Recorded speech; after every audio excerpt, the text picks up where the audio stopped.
Welcome, everybody. This is the June 19th We the People Meet Utah meeting. And for those that aren't familiar with us, we like to meet every once in a while and just discuss topics, issues, a lot of times politics, sometimes different issues. And we welcome all viewpoints.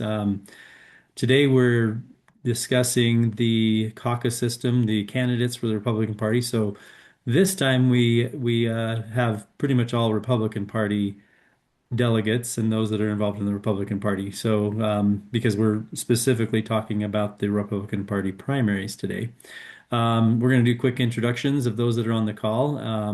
So, yeah, if everyone wants to just give a quick introduction of themselves, we'll go in this order. First me, then Jan, then Sherry, then Bill, and then Laurel. So I'm Rob Crawley. I'm a state delegate. I'm also the founder of We the People Meet Utah, and it's actually wethepeoplemeet.org, and the YouTube channel is We the People Meet Utah. So that's where you can find us. Um, yeah, I've been involved in politics for many years, and I'll leave it at that. I'm a business owner. Okay, next, if you want to go, Jen. Okay, I'm Jan Eyring.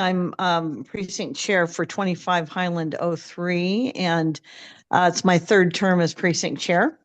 Awesome. And I've gotten quite a few of my precinct officers to help do canvassing. We've been doing it now for, I think it's going on the second week, every day going out. Rob's helped us make some copies for 5 candidates, and Kelly Smith. Kelly Smith's opponent, Brady Brammer, is on the flyer. So I'm very interested. I'll be going out today, door to door, and whatever you tell me, I'm going to be very much passing that along. Sounds great. I'm Sherry Hall Everett, and I served on the Provo Municipal Council from 2008 to 2012, and then was the representative for Utah County to UTA, where I was the vice chair of the board, while we resolved a lot of the really difficult matters on the board up at UTA, as far as non-prosecution agreements and some of the corruption that was going on up there. And I'm really proud of the work that we did on the board, and then the legislature decided to take it under their wings. I've also been the PIO for the Utah County Attorney's Office, and that's kind of how I got to know Bill a little bit better. And I've always appreciated his conservative and questioning nature, because that's a lot like I am. I really dig into the details. And one of the things I did before being the PIO was that I ran for the mayor of Provo against Michelle Kafusi, Mhm. and observed all of her style and efforts and what she was trying to do. And when she ran for reelection, I didn't say anything, but when she decided to run for a third term, I thought that was too long. And I began to dig into the documents, and actually I had a sense of what was going on because of the budget, but wow, I found some things that were just super concerning. Mhm. And so I hope we get a chance to talk about some of that today, and then also really about this beautiful check and balance that exists in our governance structure, Mhm. and how the county commission operates a little bit differently than a mayor council form of government or board government, or the legislative side of the government, and why I have such concerns about who is coming forward on this, and based on their track record. Thank you. So there's a little bit of a introduction to me.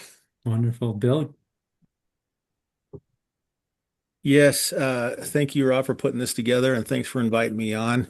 My name's Bill Lee. I've been involved in politics my whole adult life, either as I'm chair, sorry. precinct chairs, or delegates, or state delegate, elected official. I was county commissioner for 2 terms, helping campaigns here and there and all over the place. And so I live in Pleasant Grove, passionate about Utah County and the direction it's going and needs to go or wants to go. And so that's a little bit about me. Awesome. Sorry about that joke. I said I'm sorry when you said you've been in politics your whole adult life. Sorry to hear that. One of the brave. Yeah, it is brave. Laurel, go for it. And you're muted. There you go. There. Did we get it? Yep. Sorry. Um, I'm Laurel Stevens. I ran for city council here in Lehigh last year. We had some awesome candidates, so I kind of got out a little bit early and helped push those guys through so we could get some good change here in Lehigh, and we were pretty successful in that endeavor. I've also been a county delegate, a state delegate, and I'm a precinct chair right now.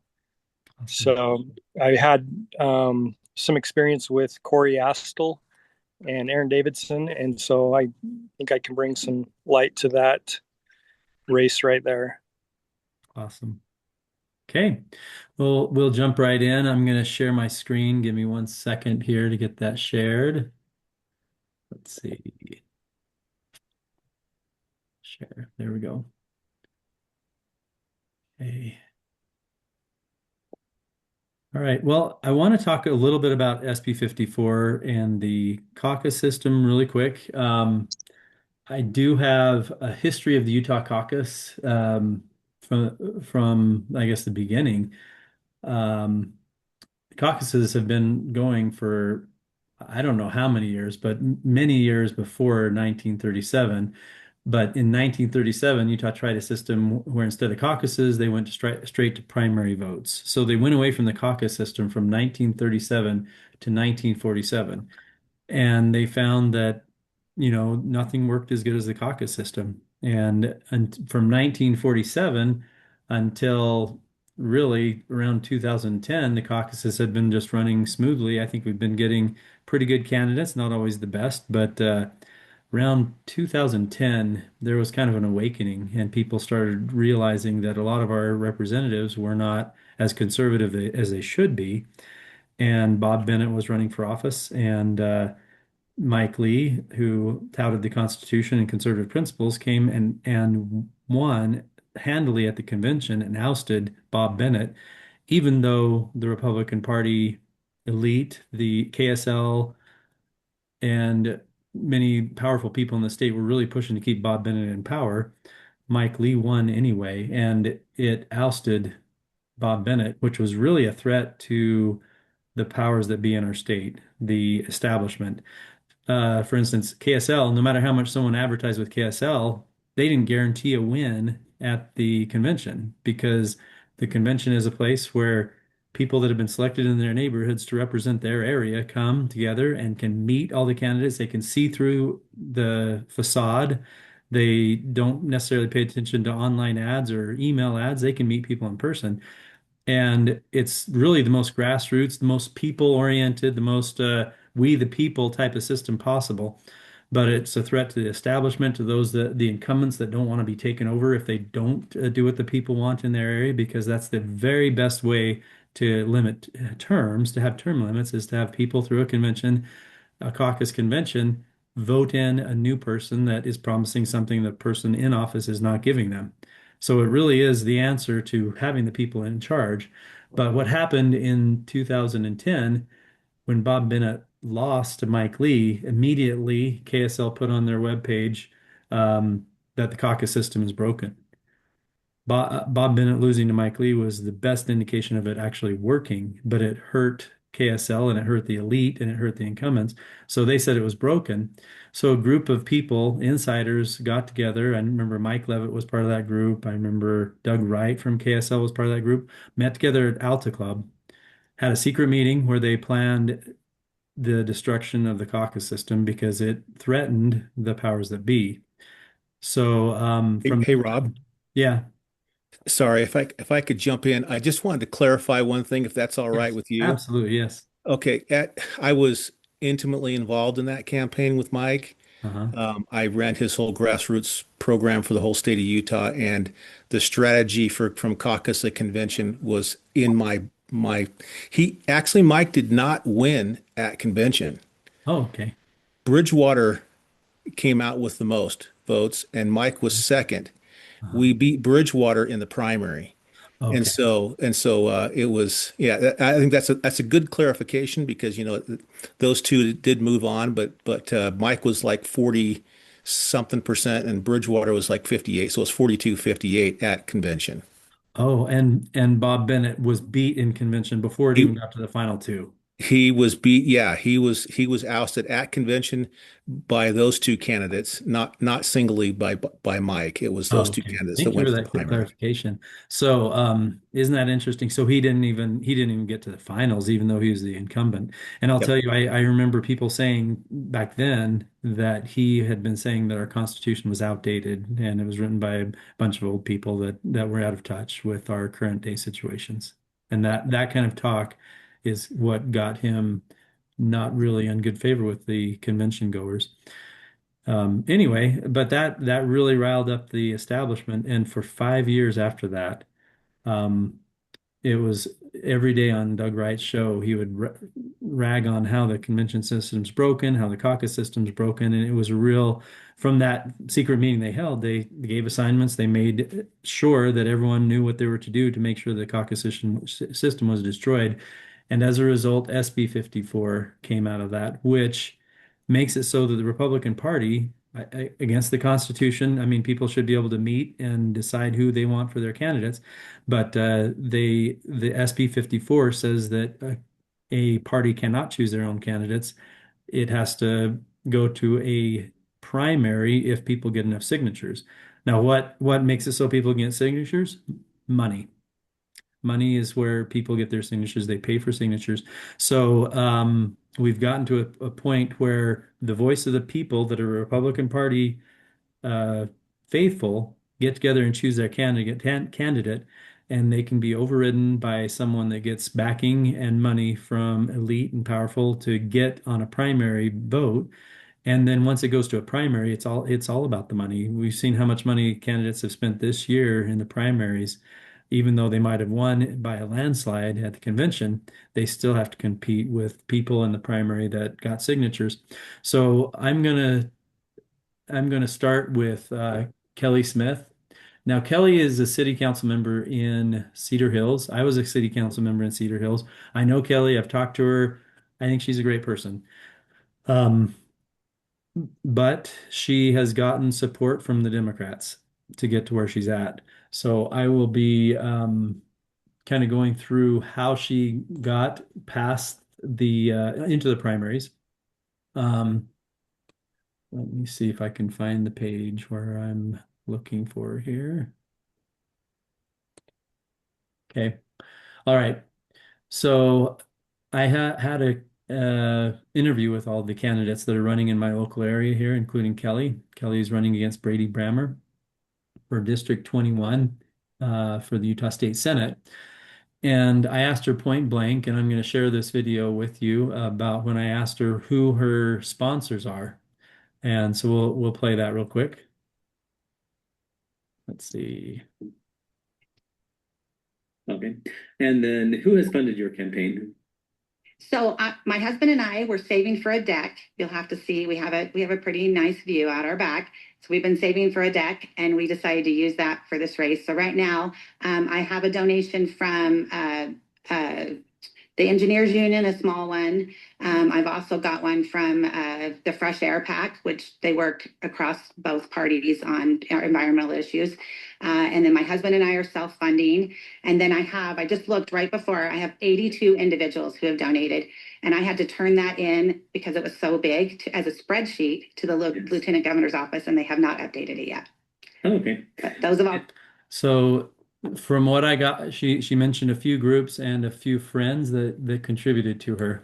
And then what we find is that this is the disclosures.utah.gov website. She was funded by herself to start. She mentioned the Fresh Air Pact, but she did not mention Checks and Balances, who came in right at the beginning of her camp or early on in her campaign, April 21st and May 11th. And according to this right here, they're the ones that paid for her signature gathering. Um, so she did not mention them, and I called her up and asked her why she didn't mention them later, and she mentioned that they were kind of on page two of her report and whatnot. But I think it was pretty clear. I was trying to find out who is supporting her campaign and who she might have some loyalty to. Checks and Balances has the 10,000, 4,000, and 8,000 here. And, when someone funds your campaign, it's hard not to have a little bit of loyalty, especially when they pay for all your signatures. And then I'm sure a lot of this went to signs, this 8,000 from Checks and Balances. So then you go from there and you try to figure out who Checks and Balances is. And did someone have, I heard someone mention something, say something. Um, if you click on Checks and Balances disclosures, you can find that I went to their statement of organization, and let me see if I can get that for you.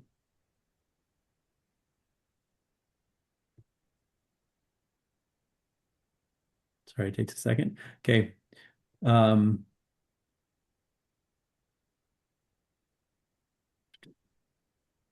That's Kelly Smith. Okay. Statement of organization for them for Checks and Balances. And I keep grabbing the wrong thing. But anyway, I found that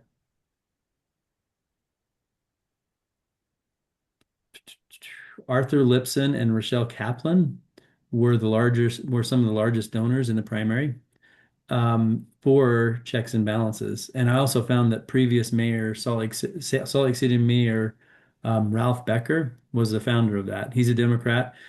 And the other people, Rochelle Kaplan and Arthur Lipson, um, I found an article about them from the Washington Free Beacon way back when, and from 2012, saying about how they use fortune to finance shadowy liberal groups, and they've been spending millions of dollars for years and years funding liberals and mostly Democrats for many years.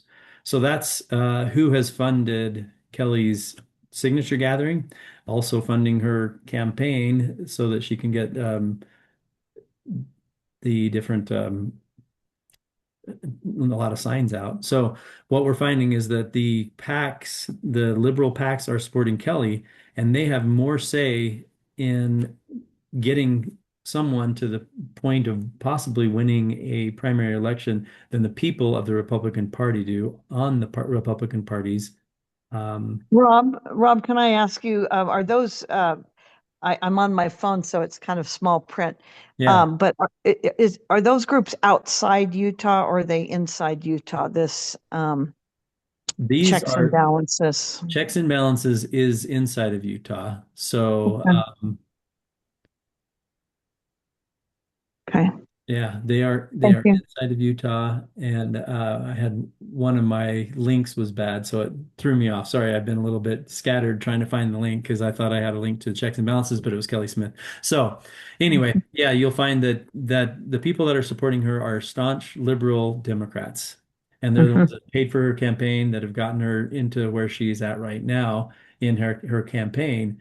And I'm not saying anything bad about her. I'm just saying that they are the ones that are pushing to get her elected right now. And Mhm. one thing that I wanted to mention too is that one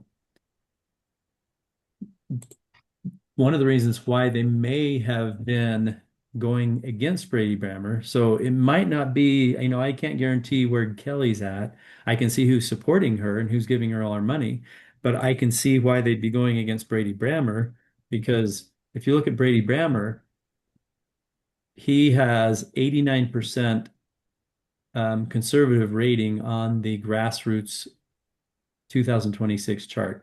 If you look at all the other conservative senators, the only one that comes close to him is 83% Heidi Baldry. So basically, he's the biggest threat to the Democratic Party because they generally vote conservatively in the 8%, 18%, 0% range. He Mhm. is on the opposite end of the spectrum, voting conservatively 89% of the time. Mhm. So he is probably the biggest threat possible to the Democratic Party. So they've attacked him by supporting someone that ran against him Mhm. and getting that person in the primary and hopefully not in the final election this fall. But that is what SB 54 has done, is made it so that we could have this fall, instead of Brady Brammer, we could have Kelly Smith, who's been selected and chosen to represent them, the Mhm. Democrats with the money in the state, to go against the Democratic candidate. So that way, Horrible. the Democrats are choosing the Republican Party candidate Mhm. and the Democratic Party candidate. So anyway, that's kind of an introduction to SB 54, what its effects are on us right now, how it's affecting the race for Senate District 21 in the Utah State Senate. And that's kind of where I want to stop for a minute and see if anyone has any comments or anything to add to that conversation right now. And if not, we'll go to the next group. Sherry, I would like to maybe have you explain how it's affecting, how SB 54 is affecting um, the race for commissioners, if you want to jump in and start talking about that. Well, I think one of the challenges that I've seen having been involved in the party Uh-huh. and and that is that um, sometimes our delegates are so new to the process Hmm. that they don't know where to look for the answers. And so they get fed the information by the candidate that the candidate wants them to know. Hmm. And it's when you know where to look for the real answers that you really can strengthen, I think, why the caucus was so created, to be able to vet good candidates and put good candidates forward. Um, it's been disheartening to me sometimes to see that manipulated in convention or in that, because um, as a conservative, and I've been a conservative my entire life, I was a girl stater. I was a county commissioner at Girl State Uh-huh. years ago, and that was kind of my first foray into politics. And so um, it's you know it's process, and when we jump over process and just go for the personality and the politic and that, then we miss out on the most substantive part of what we need to make choices. Mhm. Well, and I'll say that with the caucus system, um, you have I'll show you the people that are running in my area and how they did at caucus. So let's start with Brady Brammer. He got 68.21% at convention. That means the most that anyone else could have gotten is 31.79%. So he's got more than double anyone else. And that is from people that have had the time to meet with him, to talk to him, to see him speak, to research his material, to look at his voting record, that have been chosen by their neighborhoods to do that in their behalf. 68.21% have chosen him to be the Republican Party candidate this fall. And SB 54 comes in and says, no, wait, there's someone over here that's got some funding from the Democratic Party that they need to have a chance and to be the Republican Party's candidate this fall.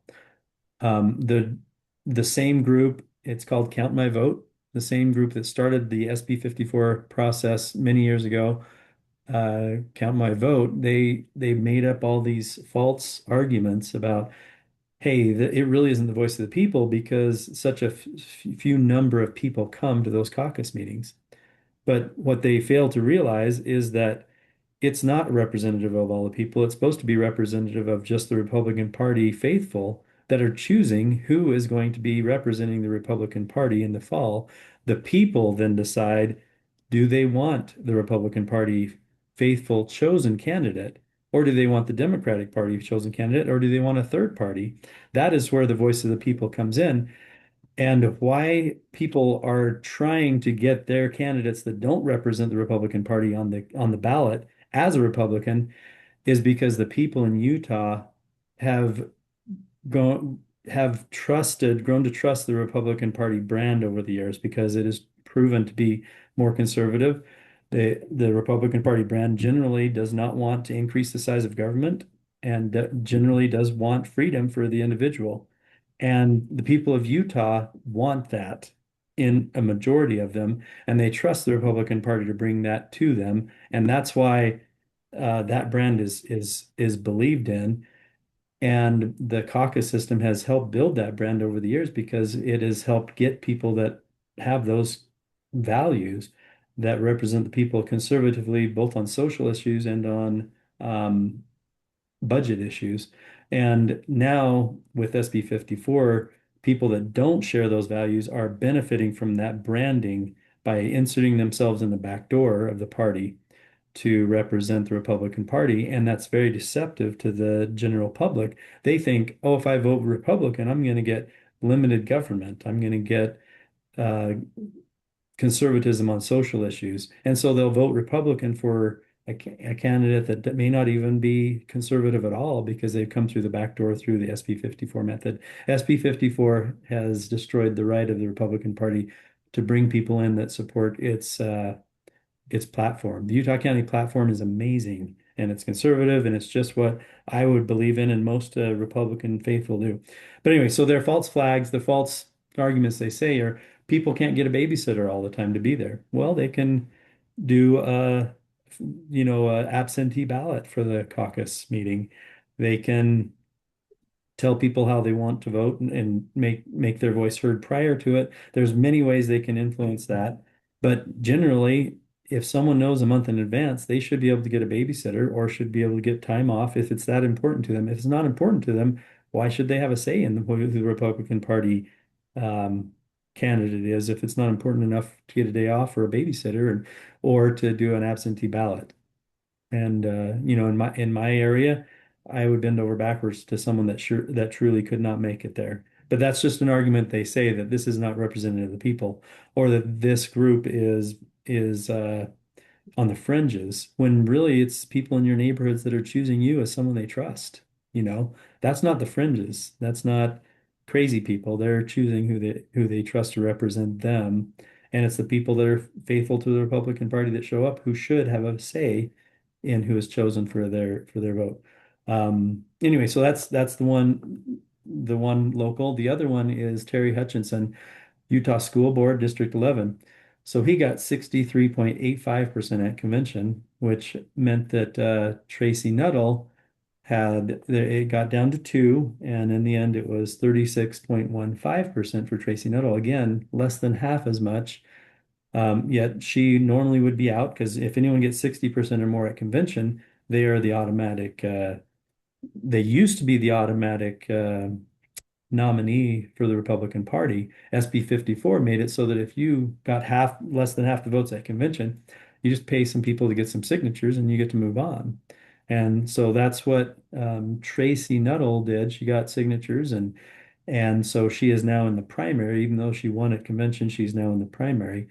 And that opens it up for whoever has more money, whoever has more support financially from the elite, from the rich, from whoever in the state to get more signs out, more publicity out, and they can override what I believe to be the real will of the people, which happened at convention.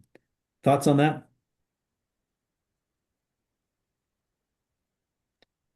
Totally agree. Yeah, that's it's discouraged many of the precinct officers. Mhm. They've spent hundreds of hours meeting the candidates, Mhm. and being elected at caucus, and then going to the conventions, and many just they're getting discouraged. Like, why stay in the party if all of that is null and void by someone with money and not having Utah values coming in here and sometimes from out of state Mhm. influencing the election. Yeah. Hey, Yeah. Rob, Yeah, go ahead. here's kind of how I see it as I've been involved all the way through on it. Here's the conversations that I see happening. From caucus night, if you're a delegate, to convention, the conversations move along and people ask questions. So if a candidate says, I'm conservative, then the delegates say, how are you conservative? And why are you conservative? And show me the proof of why you're conservative. Because they'll all say, oh, I'm fiscally conservative. Well, you tell me how that actually translates into being conservative. And so when you get to convention, you have lots of conversations. You have a whole notebook full of information because you've sat down with them, you've talked with them, you're on the phone, you're at meetings, you've peppered them with all these questions. And then all of a sudden we go to convention and then there's a vote because they can't hide. They can't hide there. They can't just blast it out. Yeah. After convention, you're going to primary. The primary race, you'll still see it. They all say the same thing. I'm a fiscal conservative. I'm a social conservative. And the voters are out there saying, these guys all look the same. What's the difference? How come there's no separation? Where's the separation between candidates? And so when I have conversations, in my neighborhood with others, they're sitting there saying, "Well, why, Bill?" And then you have to go through an education process. And if you're trying to do that with 100,000 people, it all comes to money, and it's fluff, and they're throwing it out there because they know those are political words that you can use to garner votes because that's what they want. But during the caucus to convention, they can't hide, and so the people they see it and they understand it and they vote accordingly. And that's the differences between what I see on caucus to convention versus afterwards in the primary. Yep, that's a great point. And I want to point out here, this is handed out to all the convention goers. Maybe half of them end up getting them as they walk in the door. This grassroots report, which they're committed to promoting the principles of limited government, constitution, representative government, participatory republic, free market economy, family, and separation of powers. And they take, 15 to 20 major bills throughout the year and see who votes according to what.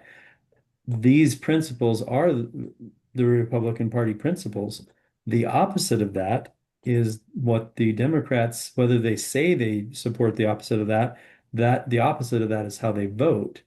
And so you want to have a choice. You want to have, do I want a Republican that votes 89% of the time? Oh, there's 92% on the House. So we've got some good ones on the House. Tara Tiara Auxier, she votes according to these principles 92% of the time. When you go down to the Senate, that I've pointed out before, Brady was 89%. But if you look at the Democrats, they vote against those principles that are mentioned at the front. They're 83% of the time against those principles, 92% against it, 92% against those principles. Um, Scroll up the next Democrat, 17%. So a pure Democrat, Nate Bloon, 0% of the time he voted according to those principles that are represented by this. And this they aren't perfect. The grassroots group isn't perfect either. No one's 100% on their side. I would say that that's because they probably don't see every bill exactly perfectly either. But it's a really good guide, and every single one of those delegates has an opportunity of grabbing this flyer. Some turn it down as they walk in, but they can see, okay, did this person really vote conservatively? And they can see that, for instance, Todd Weiler, he votes conservatively 40%, 42% of the time, according to grassroots, and he is a Republican. Is that the kind of Republican you want back in office time and time again? If you support Republican party principles, probably not. Don Ibsen, 36% of the time as a Republican, not very high. So those type of votes usually land you in not winning at the convention. And that's because you're not representing Republican Party values. And so it's a really good, like I said, it's really good way to have term limits for our representatives.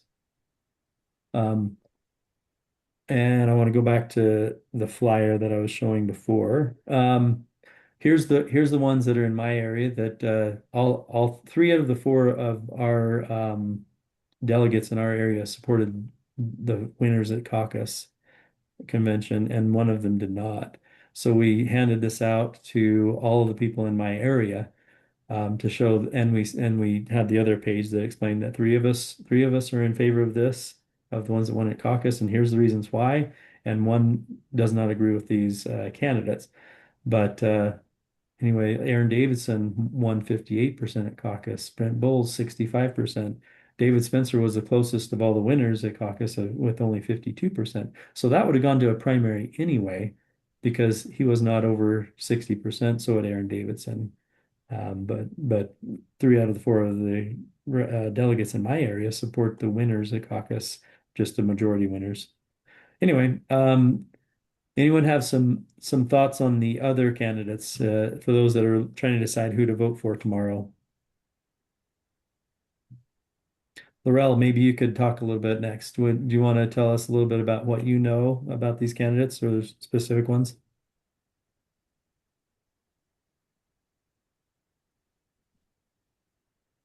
I can talk about Corey Astle and that situation there if you'd like. Yeah. Corey Astle is running against Aaron Davidson for the Utah County Clerk office, correct? Right. That's correct. Aaron Davidson is the incumbent, and this has been kind of an interesting race as I've followed it. When I first heard that Corey Astle was running against Aaron, it kind of took me back a little bit because Aaron's been just an incredible county clerk. He's the one that is responsible for not having ranked choice voting through that last election cycle. And right out of the gate, Corey, Aaron's opponent, came out with just some crazy claims that were either lacking context or they were just flat out falsified. As I began looking at all those claims, I started to see some of the people that were helping feed those claims and those narratives. And it kind of leads me to ask the question of why do they want Corey in that position? One of the things that was obvious, that became obvious in the debate for the Utah County Republican Party debate between Corey and Aaron, is that Corey was asked about his previous experience running for an elected office. And he mentioned a couple of them, but he left out his run for Lehigh City Council in 2023. And this race was one of the first elections that Aaron Davidson had that was oversaw. And during this election, Aaron was required to follow the law and the preferences of the city in using ranked choice voting, which he disagreed with. But during this cycle, Jake Andrig resigned his seat, and that created a vacancy where Corey decided to run for that seat. So Corey announced his candidacy for that election during the actual primary where he was running for city council and people were actively voting. But the votes had not been certified yet. So as a delegate at the time, I contacted Corey and asked him what, his plan of action was, because he's only, according to state law, is only supposed to be running for one elected position at a time. And he texted me back that our mayor at the time and the city council members were asking him to stay in the race until the vote was certified to help block another candidate and keep that candidate from being on the ballot. I saw this as election interference, and so I shared a screenshot of that text with that candidate that they were trying to block to keep him off the ballot, because I felt that was something that candidate should be aware of. And that candidate had a right to know what was going on. That candidate then used my screenshot in a way that I wasn't aware of, which was disappointing. But ultimately, the Attorney General's office has ended up having to get involved in that situation, and they ended up directing Aaron to rerun the results and give new ranked choice voting results, which put this candidate on the final ballot. And after Aaron had dropped out, and I find it interesting that Corey now goes around touting that he's the one that's going to cross the T's and dot the I's. Another problem I've seen with Corey is that he just released his financial disclosures, and it shows a lot of outside money from PACs that are what I would call less than conservative. Some of those, I don't know if you guys are familiar with who Stan Lockhart is. He's a lobbyist for developers and ranked choice voting. He's donated to that campaign. Spencer Cox has donated $5,000. The Gary Herbert Foundation donated money. Utah RCV, ranked choice voting, has made 2 donations of $2,500 apiece. A group called Defending Utah Values PAC gave him $10,000, and then they gave him another $23,784.76. And I believe that $23,000 was in kind donations. So I don't know.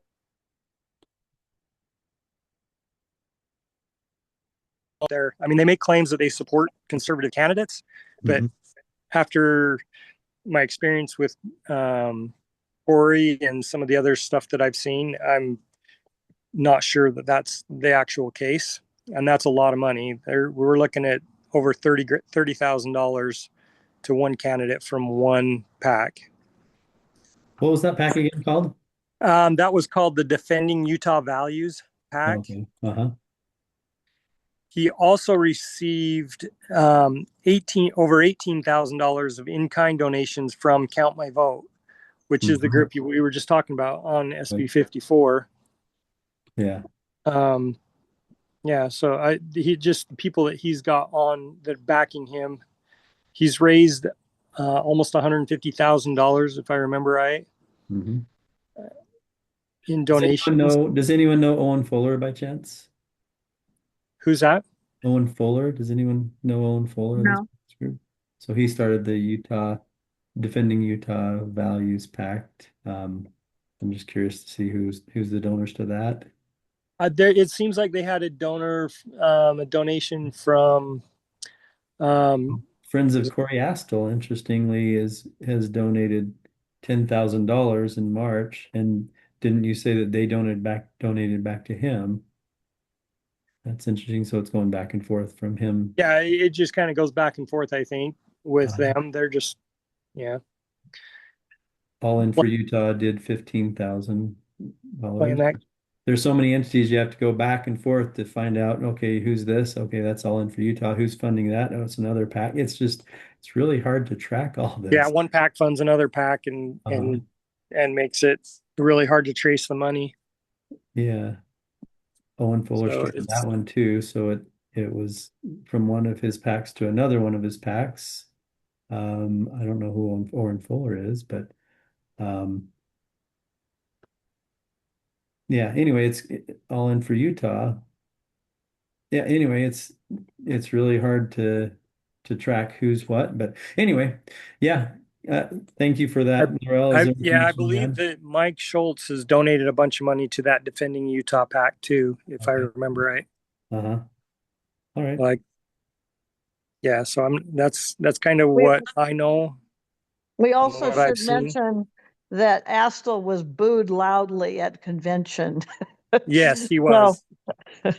He did have 2 precincts that were strongly in his favor that were sitting next to us.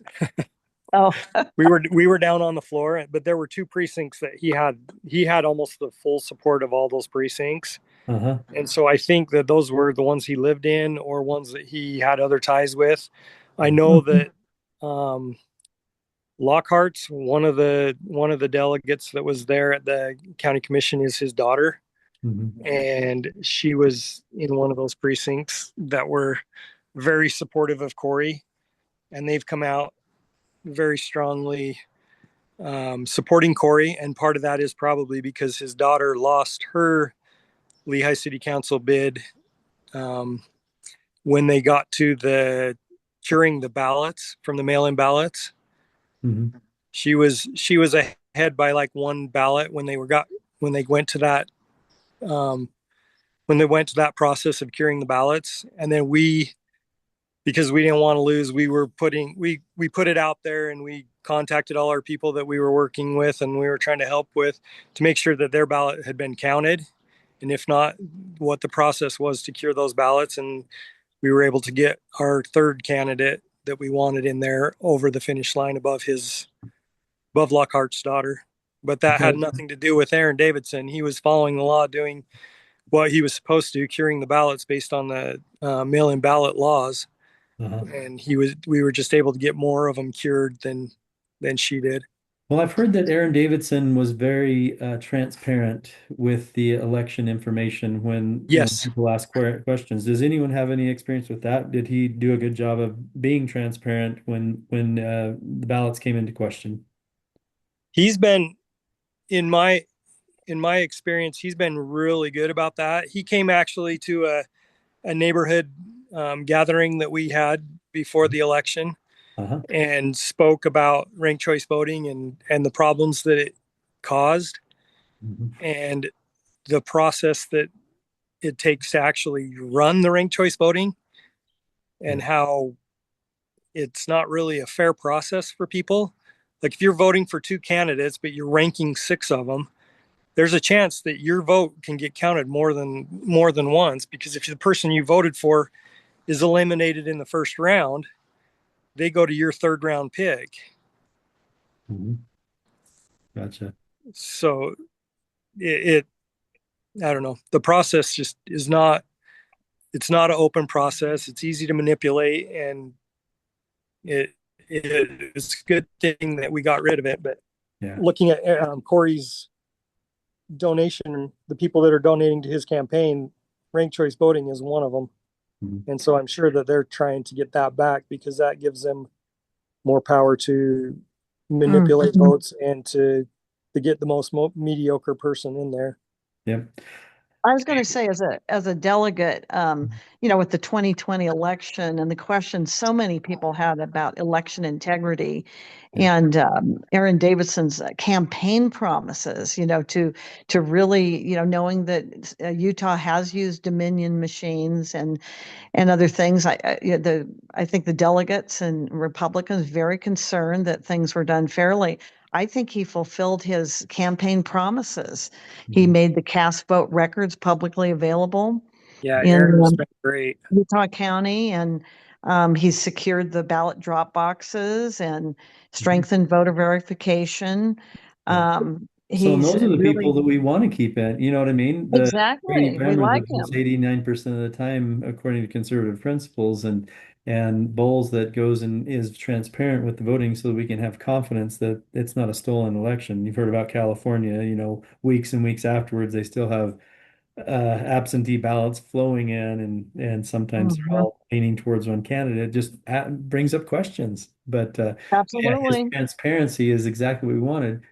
And you want people that have served well, that have done what they've said they're going to do, to be able to get back into office. And that's where you don't want to be forced by term limits to not be able to keep the good people. You want to get rid of the bad people and keep the good people. So anyway, those are the ones you want to keep.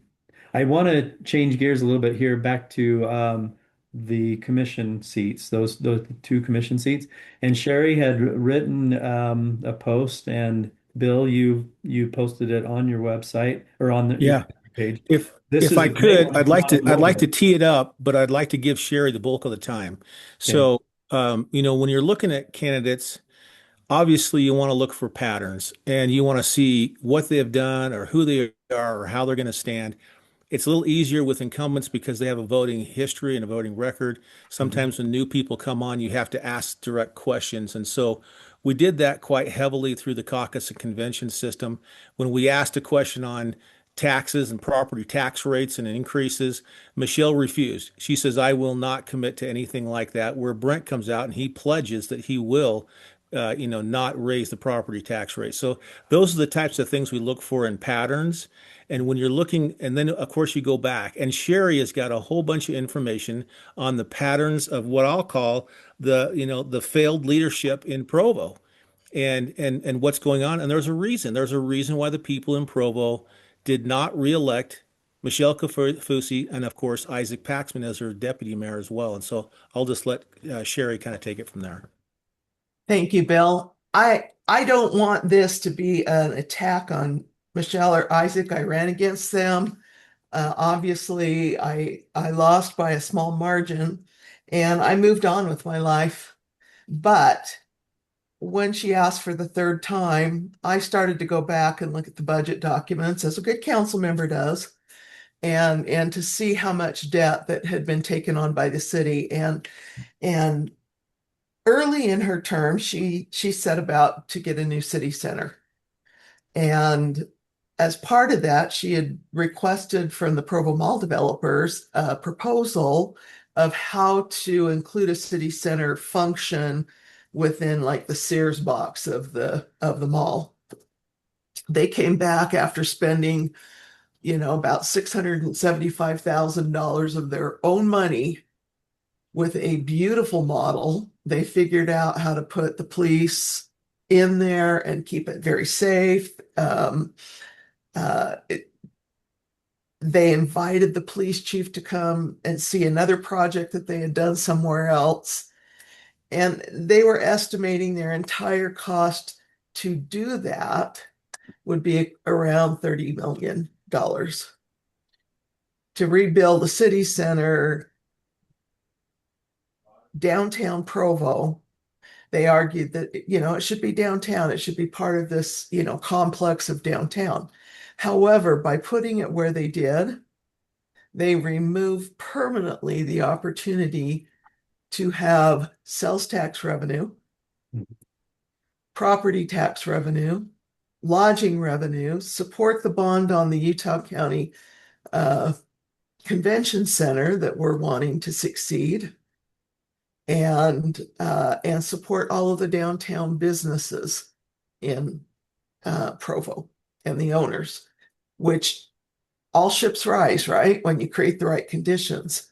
But by putting a building that probably 95% of Provo has never even walked inside the door, including me, because everything is done online now. There is no need for a monument building.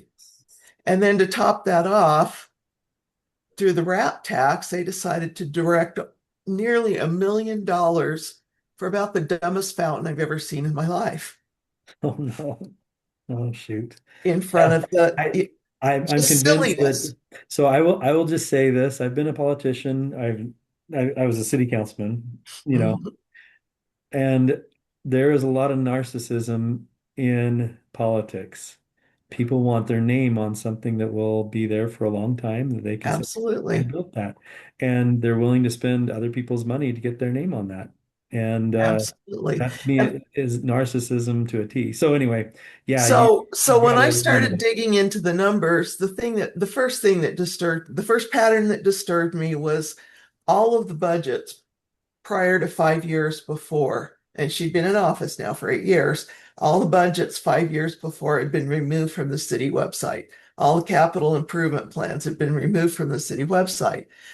I am still trying to find the capital improvement plan for Provo from 2018, 19, 20, 21, 22. Yeah. They've just been removed.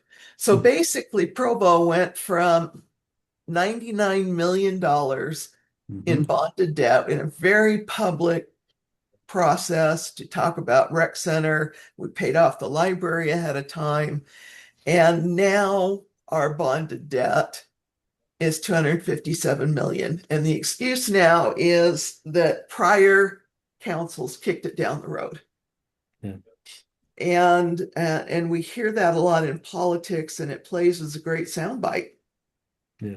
But the reality is that $846 was my tax burden before Kafusi went into office.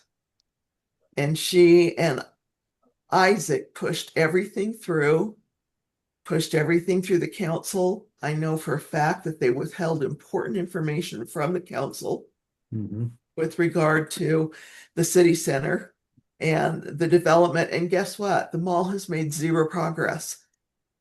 They have roadblocked it. The single most important economic engine in Provo City, they have roadblocked for 8 years. Well, when you have someone that's done something in the past and they've had a pattern, like Bill talked about patterns of spending resident money for things that may or may not be necessary, then that pattern will continue.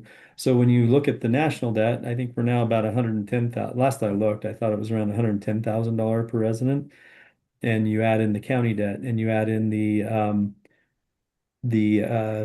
state debt per individual and yet and the city debt per individual and then individuals' personal debt. Mhm. There's a point where you cannot keep going down that path and You there's going to feel have to be very heavy shouldered. yeah. And if you look at her campaign disclosure, which I did just before we came on here, Hmm. she is funded by a lot of construction companies and um, Ones that will development benefit companies. from development. Yep. And so she's gotten a lot of money from that because, they love her Yeah. because taxpayers have purchased. But the other thing is, she rushed to get city bond on the ballot before the school bond. We Yeah. had several failing schools, and because the taxpayer ended up having to pay so much for this, the bond failed the first year. Mhm. They had to go back and go through an education process. And so on my site or on my Facebook post, and it's public for everybody, there is a lot of information about this. And I think this is the kind of due diligence that we need to do and share when we have elected officials that have Absolutely. served us.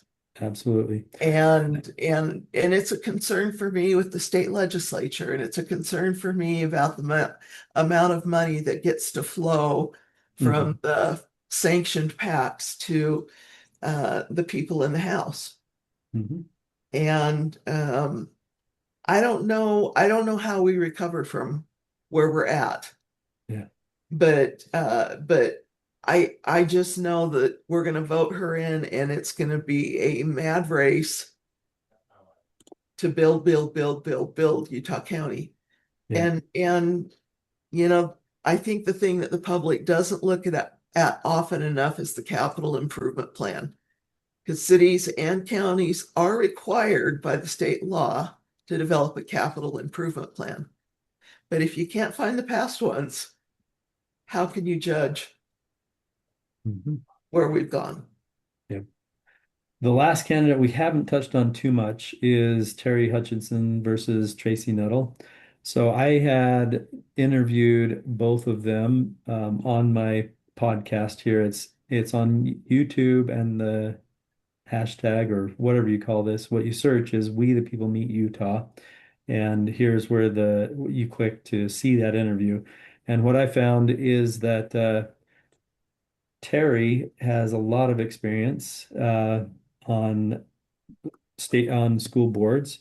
He was in Southern Utah on a school board, and he had a lot of common sense solutions. So a lot of the push comes from like labor unions and school unions and things like that that to decide who they're supporting and who they're putting money into. It seems like they have a lot of power when it comes to who gets on the board.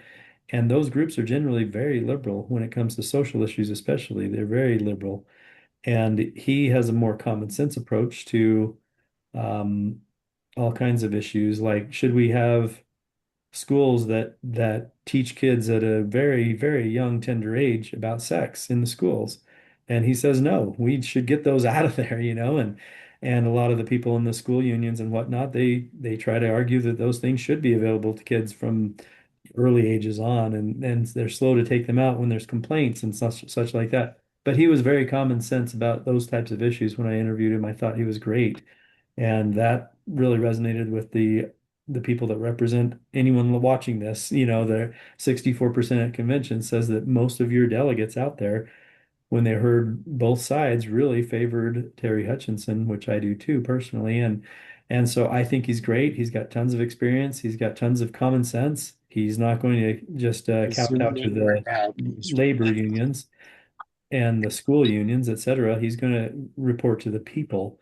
And that's why the people are choosing him versus the special interest groups, which are the ones funding the opposition in most of these cases. So we're running a little low on time. My finale, my last statement here is that if we Rob, really want to get this back to, hold on one second, if we really want to get this back to the people being in charge rather than the elite, we need to support those that want a convention. Of course, we don't want to support them if they want a convention if they're horrible, but I don't think they win a convention if they're horrible. We want to support all the ones that want a convention. We want to repeal SB 54, get it back to where people from the Republican Party can choose who the Republican Party candidate is going into the fall election. And those are the two main things I think we need to do to fix the problems that are coming in our state and help us to stop, veering left as a state. Anyway, yeah, sorry, you can go ahead. I forgot to bring up a really important point that I think your listeners and viewers should be aware of, and that is that the county commission has 3 seats, Yes. and 2 of those seats are being co-campaigned, co-worked by 2 people who worked together very hard for 8 years and drove the Provo agenda. By handing those seats over to them, you are now giving the commission power and vote to control the budget and vote anything through that they want. So basically, those two got voted out as heading up the city government in Provo because once people finally learned after years and years of spending, they've realized, hey, this isn't good for us in the long run. So basically, to me, that is a failed campaign, yet they are going for the next higher office, which is county commissioner, because not as many people understand what happened in Provo. And they will do the same in Utah County. If they Well, fail and there there's and get great voted out news of there, coverage and there's a lot of shiny stuff, yeah. Well, but there are well, people what's next paying for the then? shiny Is stuff. she going to go for governor next after a failed Utah There are County? rumors. Yep. So she'll spend a lot of money, get us more into debt as in a county as our county, and then the next thing you'll know she'll go for state, and then who knows where from there. So yeah. Anyway, Anyway, just thought we need to be aware of that as well. And that was probably one of the most concerning things to me, yeah. is to hand the keys over Mhm. to somebody with an 8-year track record like this. Yeah. All right. Open it up to everyone here. Someone named Heather has joined us. Anyone have any comments that they want to state before we leave this meeting? Rob, I just had a question for Sherry. Mhm. She had said that her tax burden was $846. I wondered, was that the final amount, or did Kafusi, was it a lot more than that, or was that an annual 846? The total bonded debt in 2017 was 98.9 million, which we had we had a population of 116,800 people. The total bonded debt in 2026 was 257.2 million. Population had declined to 115,500, and now the debt per resident is 2,227. Okay, that's what I wanted to know. 2.6 times higher. And you can find those Mhm. figures on the audited financial reports and the city budgets. Mhm. Okay, and then last question. This was all interesting to know about Kafusi because she was the mayor of Provo, so you had a lot of experience with her. But which mall is it? That South The City Provo Mall? Town Center, yes, Brixton Yep. Capital has invested $500 million to try to bring that mall forward. I mean, And it's a mess. I went down there recently, and I mean, there's nothing much there anymore. And so well, this, and that comes from understanding the development process and signing up for leases and which anchors have say in this. And they're managing a very difficult problem made even more complex and complicated by how the city has responded to them for 8 years. They have a plan that would bring immense amount of revenues back into the city. And I'm interested in that because that helps pay that debt off. Mm-hmm. That lowers my share of that debt. Mm-hmm. But and if it's private capital money ready to come in and build a mall that functions for today, which Mm-hmm. means that there will be some housing. There will be higher density housing. It's right by the transit center. You know, Mm-hmm. it's been engineered to make all of those public investments that we've made over the years pay off. Okay. And so it's just frustrating When you said that the money instead went into the city center, is that right? A very expensive city center. yes, the choice was between something at the mall Mm-hmm. redeveloped, which would have been a catalyst for all the rest of the development that goes on. It brings bodies, brings housing downtown or into that area, which would support the kind of retail and entertainment center that could go in. But instead, the city center was moved to probably the only available corner in Provo City that could have a really great economic development Mm-hmm. place. And it was fast tracked and decided and just it was so frustrating to watch people be Mm-hmm. lied to. And that's where she Yeah. gets her support from these contractors that she probably gave Mm-hmm. the bids to, and now they're supporting her on their next run, and it just keeps repeating itself. So Other thoughts before we end today? Questions, thoughts, anything you want to talk about? look at the financial disclosures, ask Well, we questions. haven't said much about David Spencer. Mhm. Can anyone talk to that candidate? I know David just personally through. He's got the same financial consultant that I have, so I see him regularly, Mhm. and think he's a great guy. Just, I mean, interpersonally, 12 but members on the Orem City Council.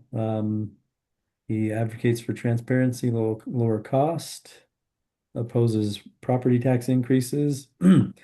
So I've heard that he does come through on these promises, but yeah, I'm not an Orem, so I don't have any experience with that. mhm. But we do have Carolina Herron competing against him. Uh-huh. And I wondered if you've heard about her connection with Nomi Health as someone who was participating in the extensive COVID vaccinations of children. That was a no bid contract by Cox, and she was an employee that what I understood was that she was involved in kind of the management of that whole um, program. Maybe Bill Lee knows something more about that. Jan and Rob, thank you so much for having me. I have another meeting I have to jump in. I would love to stick around for this discussion, but I appreciate what you're doing and trying to get good information out to your supporters and wish you the very best. And thank you again for the opportunity to come on. I appreciate it. Thank you for coming, Sherry. Appreciate you Thank taking you. the time. Okay, see you. Thank you. Talk to you later, Bill. Yep, Bye. we'll see you. Jan, I probably only know as much as you know on that. It's not one that I mean I'm fully involved with Brent Bowles's campaign. Mm-hmm. And then I've just kind of heard from the side conversations about that one, so I don't have Mm-hmm. any more update than probably what you already have. Mhm. Mm-hmm. I mean, she did gather signatures, which to me, I'd rather people really go through the front. No, I'm she not, didn't. Oh, I she don't think didn't. so. Oh, No, I good. don't think so. Okay. The other item is her husband is a sheriff, and that was a little bit of a conflict of interest because she'll be working for the county as he is. Um, I think that's a problem. Mhm. Okay. All right. Well, that's all I've got. The final departing words are let's support our convention winners and let's get SB 54 repealed Get out and vote. and get out and vote. Yes, tomorrow I would encourage people to vote tomorrow, Saturday by mail, and if you're voting in person, go on Tuesday. Well, then when you say by mail, let's make sure they know it's not U.S. Post Office. It's dropping it in official ballot drop boxes. Is the safest. Yeah. Yep. Yep, I agree. That's the best way to make sure your vote gets where it needs to go. Um, okay. And just to double check, vote.utah.org is the best place to go to just see what's on your ballot if you didn't get a ballot, if you lost your ballot. If you lost your ballot, go to go vote in person on election day and bring your ID. So And you are able to join the Republican Party on voting day as well. Bring some identification, maybe your new address with your power bill or electric bill, so they can tell that you're that person. mhm. Okay. Sounds And Rob, just a little point of information. good. We're anticipating about 95,000 people voting. Uh-huh. That's kind of the projected numbers. And so far, as of this morning's report, there's only been 22,189 that have voted. So there's still a Wow. big group out there of, highly likely to vote individuals. And so any efforts that you Mhm. put forward is needed. Yes, I've been out the last 3 nights, and many have not voted that I've encountered at the doors. So there's still a chance to talk to I your mean, neighbors. I don't vote to the last second because I want to get all the mail and I want to get all this stuff because I want to see it all. Yeah. Normally, most people vote so they don't get that anymore, but I like to see it. Mhm. Well, and I Yep, learn things all me the too. time. I don't know everything for sure. About the candidates, and I was not a county delegate, so I didn't know as much as many people know about the the county, the commissioners, for instance. I Yeah. knew less about them, so I learned more today about them, and I appreciate everyone's input. All right. Well, thanks everybody. Okay. Thanks, Rob. Thanks for joining us, and we'll talk another day. I okay. Go ahead, I, Jen. One last Well, thought. I just wanted to put another plug in for David Spencer, and the reason for that is he's very similar to Brent Bowles. They both were disgusted by the $50,000 raise that the last two commissioners, gave themselves, and Mhm. and when you hear them talk, they often say, they would be willing to even lower their salaries. I mean, they were disgusted with that, and then they're disgusted with the way the taxes have risen, and I believe Brent has put in writing that he will not vote in 4 years to raise taxes. But David's along those same lines. He, uh, really opposes those Yeah. big tax increases, and he, in addition, is real interested in uniting the county and supporting tools to be more responsive to the residents, including having those meetings of the commission at a convenient time. Not right in the middle of the day where nobody can go, but and then I believe having them live, not just online, much more transparency. So I believe Brent Bowles and David Spencer are just excellent. And they didn't know each other, so that's good. We don't have the Kafusi Paxton, bond where they're best friends. It We've basically got makes some the third person obsolete on a exactly three-person Skylar board. Beltran. I mean, that's now we've got three independent people. If the three of them get in my opinion, Yeah, and that was the opinion of the that's what you delegates want. as well, because they all got the highest votes at the convention. And while we're at it, I just really quick another plug for Terry Hutchinson, since you mentioned taxes. He said he would absolutely try his hardest not to do anything that would increase the taxes. Whereas Tracy, in her interview, not mine, but she was very much open to the idea of raising taxes. So anyway, Mhm. just wanted to bring that up too. All right, I Mhm. think we might lose viewers if we make it too long, so I'm going to end. But thanks for joining, and until next time, we'll talk again. Thanks a lot. Okay. Thanks. See you.